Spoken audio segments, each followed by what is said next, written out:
Richard Rodgers with a walk-off touchdown. Total disbelief at Ford Field. He may go all the way to the 20 down the right side, and there's Randall Cobb to the 5, to the end zone, to the touchdown. Oh my goodness.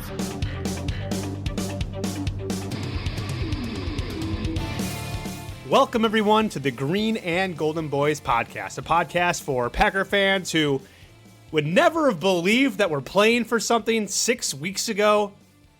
I am your co-host, Charles, and with me, as always, is Marcus. Marcus, how are you? I'm doing well, Charles. I always believed. No. We kept saying, as long as they're not mathematically eliminated, this is what can happen. I think I said that on the podcast. Oh, man. I'm split, man. I think there was part of me that was like, we're done. We're done. Let's see Jordan Love. But we're here. We've been in the playoffs for the last 5 weeks now. And potentially, Marcus, this is a win and in game for not just the Packers, but also for the Detroit Lions, who are, of course, coming to Lambeau Field Sunday night. And I am specifically saying Sunday night because the other team that still has a chance in the NFC is the Seattle Seahawks. And Seattle's playing at 3:15. If Seattle wins, then the Lions are mathematically eliminated from the playoffs. So potentially, we might be playing a team that's already eliminated. That being said, if Seattle loses, then it is a win and in game for the Lions. Before we get to how we think each version of that would affect the Lions playing us, do you think it's fair? I think most people who kind of look at this objectively, who aren't Packer fans, who aren't any of the team's fans, might say all three of those games historically should have and probably would have been all played at the 3:15 slot. So no one team has the advantage of seeing what the outcome is of the other game. But the conspiracy theory from the Seahawks fans and the Lions fan is that they just want to show Aaron Rodgers, Lambeau Field in a snowy Sunday night game on prime time. What do you think? Do you think the numbers are more important, or do you think the fairness of the playoffs are more important? Well, personally, I feel like the fairness is, it should come first and foremost. I personally feel like they should all be played at the same time. That way there is no advantage either way, or disadvantage one way or another. That said, I mean, it's not really a conspiracy theory. I mean, we know why they're putting this on Sunday Night Football, because let's say that both the Packers and the Lions are playing for a playoff spot in that game. Why wouldn't you broadcast that as your Sunday night game? It's a win and in game. It's at Lambeau Field, Sunday Night Football, Aaron Rodgers. Doesn't get a lot better than that. Yeah. And I think we're going to get a lot out of the Lions regardless. If they knew this whole week that they were out, I think we would have gotten everything from the Lions. But I think there is this weird unfair advantage if they get eliminated and they find out an hour before the game. Emotionally, maybe even game plan wise, because if they're eliminated for it from the playoffs, I think you might see more Dan Campbell decisions that we saw against the Packers specifically in week 9, but also against some other teams like the Vikings, where they make some questionable decisions, if you will, and going for it in fourth down, on your side of the 50 and things like that. So I do think there is an advantage there. That being said, I think the Seahawks are going to win. So I don't know if there's going to be that much of a, I don't think it should be a shock to think that the Seahawks, who are vying for a playoff spot, are going to beat a Rams team that's down to Baker Mayfield. Yeah. I mean, and I think ideally kind of all parties, it's a win-win-win if the Packers and Lions are playing for a playoff spot. Yep. So, I think that's the ideal scenario we want to play out. But I don't know. I think I've heard kind of both sides in saying that, as it stands, this is an advantage for the Packers. But if the Lions find out that they have nothing to play for, then they have the advantage because they can just do whatever they want. They can be more liberal with their play calling or with their personnel, and they can throw some trick plays in there, things like that. So I'm very interested to see how this plays out. Yeah. I'm not sure. I personally hope it's a win and in for either team, for both teams, I should say, because although Packers are going to dominate this game and we're going to win, and I would be devastated if we lose, I hate to say it, I might be rooting for the Lions if they make it in, because Man, I think I have a small man crush on Dan Campbell. Yeah, I think we all do. I mean, he's a guy that could sweep you off your feet and carry you beyond the threshold. So, Well, the but Lions yeah, are hot. We saw them, I think, on yep, a 6-game losing streak, and then of course they beat us, and that kind of turned around their season. yeah, It was a high yardage game for both teams, but a low scoring game for both teams. And since then, obviously, the Packers have been on the run that we've been on, but they're 7-2 in the last 9 games. They lost to the Panthers in kind of a blowout game, I think. So that was kind of a tough one. But then I think they lost another close game. Is that right? yeah. I think that what their one of their loss during this stretch was on a last minute field goal, and a hard felt game by both teams, and they just didn't end up pulling it out. But we could be very well be talking about a team that's 8-1 in their last 9. Yeah, yeah. So this isn't your older brother's Lions, as I heard someone say once, right? So this is Right. a more dangerous Lions, and even if they are eliminated, I mean, to end the season, I think they would end it above. They win above 500, and to kind of build that program for next year. I mean, I think winning regardless of playoffs for them is huge. So I think we're going to get every bit of their effort on Sunday night. Oh yeah, and like if we've learned anything from Dan Campbell these last couple of years, it's that he plays to win regardless of the circumstance. Yep. And we saw You that a just couple of years wonder ago against us. you just wonder about some of the players who might be making some business decisions when they're putting their head down and getting through a block or something like that. You know what I mean? I Yeah, think you might something see this human nature to be like, we're out. But hey, anyway. Right, but like the coming back to Campbell, it's like he seems to inspire the latter. You know what I mean? Where these guys play their butts off for him, and I think we're still going to see that in this game. But yeah, I mean, somebody might stop running or give up on a play when they may not have last week, but it's going to be a tough battle regardless. Well, and let's talk about that battle. So far during this win streak, obviously it's been special teams and most importantly defense. It's kind of been leading the charge for this Packers team. Well, the Lions offense is no freaking joke. Jared Goff has been in this position before. Of course, he's been all the way to the Super Bowl with the Rams. This is going to be a tough task for our defense. Hopefully, we water down the middle of our field again, so those Lions players slip. But how do you see this offensive defensive matchup playing out, and who do you think Jair is going to be shadowing, if anyone at all? Yeah, good question. I mean, they don't have anybody that really, blows you off the page. I think when you look at the numbers, you think, oh, Jamal Williams has 15 rushing touchdowns, but he hasn't even hit 1,000 yards yet, in a 17-game season.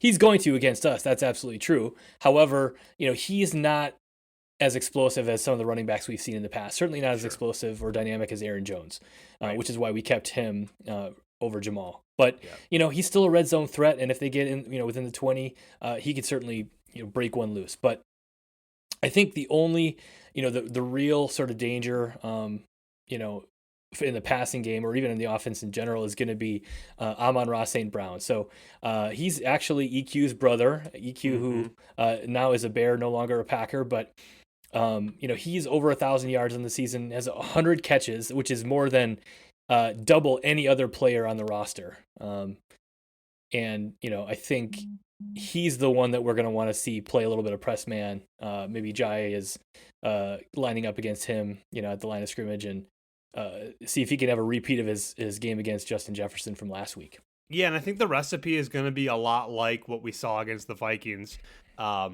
If we can shut down that receiver a little bit, right, and we can get after Jared Goff like we did Kirk last week. Like you said, I think both of their running backs, Jamal Williams and Swift, what's Swift's first name? DeAndre. Both, I would love them both to be on, our team number 2. Well, not on our team, but on NFL roster. But you're not, it's not a Derrick Henry or something like that where I don't think they beat you just on the rush, right? And if we're making Jared uncomfortable, who maybe this is just, maybe I'm wrong, but doesn't he just kind of remind you of Kirk Cousins a little bit, like same style quarterback, where if he's got a clean pocket, he's going to make you pay. But if he's under just a little bit of pressure, I just feel like like when all those years we played him against the Rams, I feel like we always had a fumble or two, sack, strip, fumble, and maybe even a pick or two. Like, am I right in that? Like, do you feel like they're kind of similar type quarterbacks? Yeah, I think so. I think they're very similar. They're two guys that are going to be really efficient. They're going to make good decisions most of the time. And they're going to get rid of the ball quickly, which is why we've seen so much success from Jared Goff. I mean, he hasn't been, a Patrick Mahomes or Aaron Rodgers type of QB, but he hasn't had to be. And, he plays within the offense and, is just really efficient with the football. So I think, if we can get some pressure on him, force them into turnovers, we've got a really good opportunity to win this one. Yeah. Well, you said not the Aaron Rodgers type quarterback. I think this year he might statistically be a little bit better than Aaron. Right. What I mean is obviously traditional Aaron Rodgers, not 2022 Aaron Rodgers. He's definitely been the better quarterback this year of the two of them, which is crazy to say, but here we are. Good. Well, and again, just like the game from last week, where we'll have the advantage. I mean, I think this is going to be a very high scoring game because where we will have the advantage is when we're on offense, just like the Vikings. Their corners, the passing defense is not great, and with our guys kind of coming along, right, the same guys that we're talking about every week, which Christian Watson and Romeo Dobbs.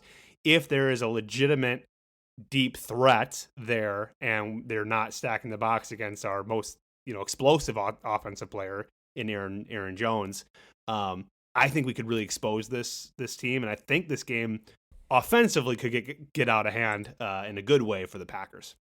Yeah, I think so too. I mean, let's talk a little bit about the game from what was it, week? The last game against week 9. Week 9. Okay, the Lions beat the Packers 15-9. Okay, so our defense held them to 15 points. Obviously, that was kind of two different teams at that point in the season, but the Packers moved the football against this team really well. The Lions are last in the league in yards against per game with 398. So almost 400 yards a game they're allowing on defense. And the Packers had, 5 or 6 trips into the red zone during that game and only came away with 9 points. And Aaron Rodgers turned the ball over in the red zone 3 times, and we turned it over once on downs in the red zone. Yep. That is fluky. That is not going to happen again. That is us can't losing. Happen again. That's that's losing giving the game away. Absolutely. Yeah.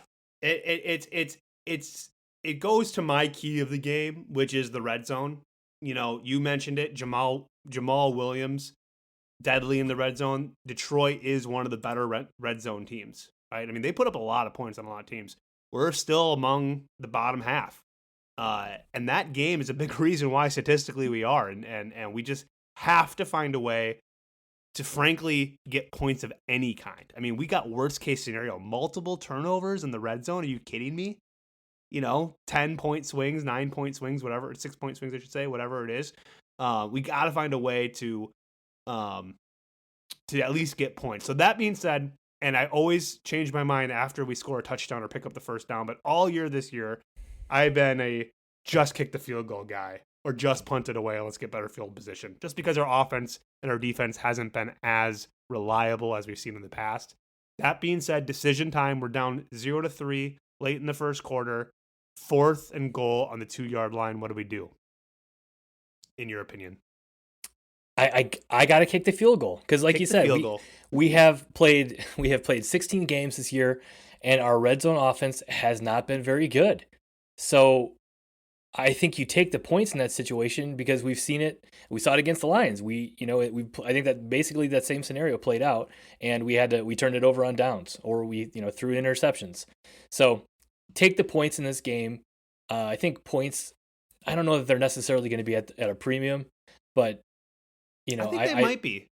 Yeah, they might be. I think it's going to be a high scoring game personally, but we may have a lot more plays that are, Packers are driving and they're at the Lions 40 and, we get a long ball to Christian Watson or Aaron Jones breaks one for 30 yards or something like that.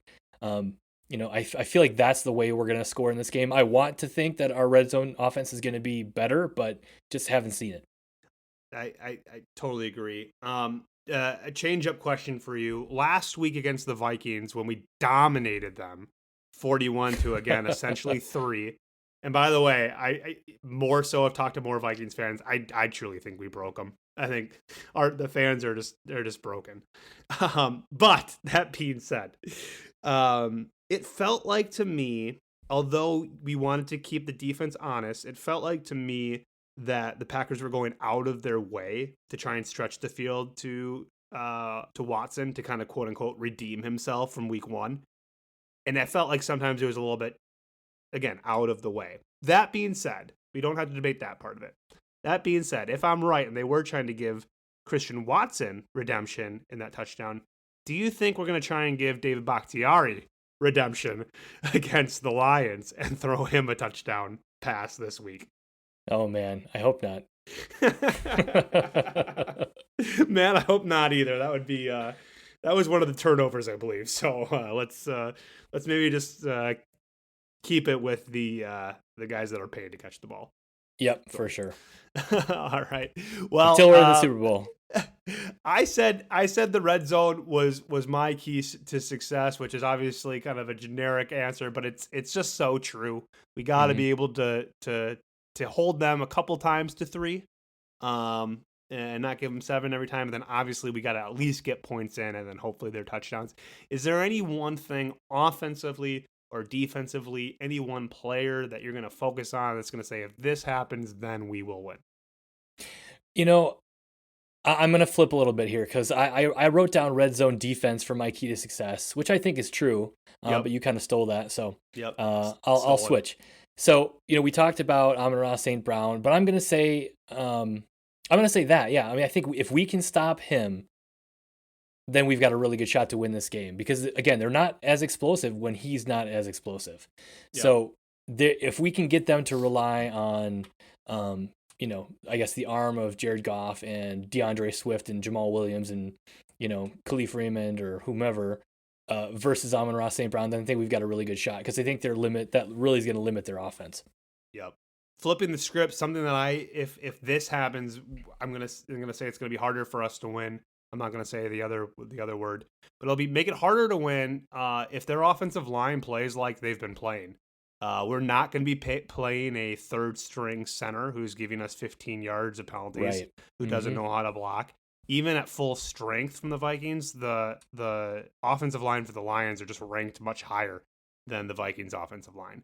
We need to find a way to find pressure on the outside, on the inside. Kenny Clark, if you can do anything like you did against Kirk, I mean, I think that's going to be kind of in line with what you're saying, right? Shutting down that pass attack, right? And I think that's going to be much harder for Jair, for Campbell and Rasul Douglas, Savage, all these guys to do if Goff has an extra second that Kirk didn't have. So I'm going to kind of play off yours a little bit there too. Defense. This is, I don't know. How are you feeling, man? Are you scared? Are you nervous? Are you confident? Are you ready to make your predictions? Yeah, one thing I wanted to add to that is, this, like you said, this is not a team that gives up sacks. Goff has only been sacked, I think, 22 times this entire season, which isn't a lot. You know what I mean? Like, it's going to be tough to get him on the ground. And we talked about it earlier. The reason is he's so efficient and he gets rid of the football. He takes what the defense is giving him. He plays within the offense, and he's been really good this year. So, I think that's what we need to do. It's going to be tough, but that's got to be a key priority for this game. Am I nervous? No, I'm super excited for this game. Whatever happens, you can't ask for more than being in the game the last week of the season, or I should say, being in the hunt the last week of the season. Packers have been essentially playing playoff football for the last 4 games, and I don't know what else we can really hope for. I'll be disappointed if we lose this game, but the fact that we're here with an opportunity to make the playoffs at home against a division rival has got me really juiced up. It's got me so juiced up. I am in a fantasy football league with all of my cousins out in Michigan, so that text chain has just been going wild. I am the only Packer fan on that chain. I am so excited, and it's funny. I mean, obviously we want to win the division every year, but it's when's the last time the Lions have been relevant where we're kind of excited about the game? And I mean, I know the Lions have always given us trouble, but it's like this kind of feels like a Vikings game to me, right? Where we're smack talking. I am confident. I do think we're gonna win, but like it's gonna be a good game, and we got to bring our A game. And I hope this statewide coverage, Packer coverage, national coverage has all been saying Green Bay. In fact, they're even looking forward to the matchup against potentially the 49ers. And I hope none of that creeps into the locker room at all. I don't think it will. I think they're all professionals and know how to turn it on. But I mean, they can't take anything for granted. I apparently was just waiting for my time to talk and wasn't listening to you close enough. Did you give your final score? No, we can you walk us through the betting line first, and then we'll give our predictions? So this is going to be a relatively close game, according to Vegas. It is a 4.5 point favorite. Packers are 4.5 point favorites, as we always say. Home team gets 3 points, so Vegas does think the Packers are a better team, and they think like we think it looks like based on our predictions that it's going to be a higher scoring game at a 49.5 point over under. I know I got it going over. It looks like you have it going over. What say you? Who's going to win? What's the score? And not just what's the score, what's the footnote? What's the one thing that's going to happen to make you go into OT, pick 6, Christian Watson for 2 touchdowns, something like that. Pick a footnote. Yeah. Okay. Huh. I've got a high scoring. I've got it. I've got the over. I've got the Packers winning this game 35-31. I'm going to say footnote is we finally see a 75-yard bomb to Christian Watson or Romeo Doubs. Love it. All right. Well, I got the Packers not carrying the spread, 27-31. So neither of us do. So we have it slightly closer. 4 points versus the 4.5. Higher scoring. I got the Packers winning 31-27. The footnote here is this is not going to be a comfortable win. And because we've been riding the coattails of our defense this last few weeks, I'm going to stay on that. And like the Dolphins game, the dagger call from Wayne Larrivee will be the last drive as the Lions are trying to win with a game-winning touchdown, but we're going to get a defensive turnover or stop to end the game. Love it. Oh, I would hate that. Oh my God, the nerves. Can you imagine the nerves? Yeah, that's essentially what happened in the Super Bowl 11 years ago. Here come the Steelers, and the Packers get a pick to seal it and win the game. So yeah, we've been there. We've seen it. You heard it here first, guys. Marcus is comparing this year to the Super Bowl year, and that's not what's happening. But that's not what I'm doing. But I'll let you have it. Well, I am so excited for it. Looking forward to it. I will actually be in Milwaukee, so I don't have to find any. Well, I guess it's on primetime TV, but it'll be fun to be in the great state of Wisconsin. I'm excited for the game. You do anything fun or special? No, my wife has COVID, so I'm just gonna watch the game by myself at home. Well, I'm sorry to hear about the wife having COVID. Didn't mean to laugh at that, but it sounds fun to at least be comfortable in the home and not have to pay for beer. So yeah, no, it's hard to be a 75-inch LED flat screen. So it'll be like I'm at the game. No big deal. I love it. Well, I think that does it for us today. Thank you for listening to another episode of the Green and Golden Boys, a Packers podcast. Don't forget to subscribe and rate us on your favorite podcast service. And Marcus, go Pack, go! Playoffs, baby! Ah!